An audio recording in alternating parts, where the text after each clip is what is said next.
ადრინდელი მენოპაუზა ხوار დამეწყურა ყველასთან ჩხუბობ. ჩვენ ამოხსენით ჩვენი კონფლიქტური ხასიათის მიზეზი. აქ მაქვს ის ყრუელასავით მაქვს ჭაღარა აქ.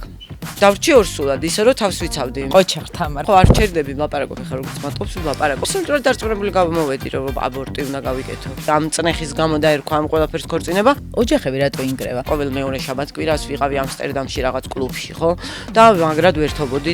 საერთოდ რა საჭირო არის ოჯახი? მე აღარ გადარდებ საერთოდ ეგეთი რაღაცები. ქალის აზრს როგორ ითვალისწინებს ქალის მონა, კაცია ცოლი ვერ გაუჩერებია. ოქსი უნდა მაქვს გასაკეთებელი და ვიკეთებ. ყოველდღე დგები და უფრო ლამაზია.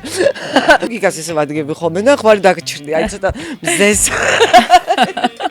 შენ თავს ეჯიბრები ხოლმე ძირითადად? ვიმუშავებ კუტნის მუშად. ოღონდ თქვათ არ გამაკეთებინო სადილი. ყველაზე მეტად რა გაღიზიანებს ადამიანებში?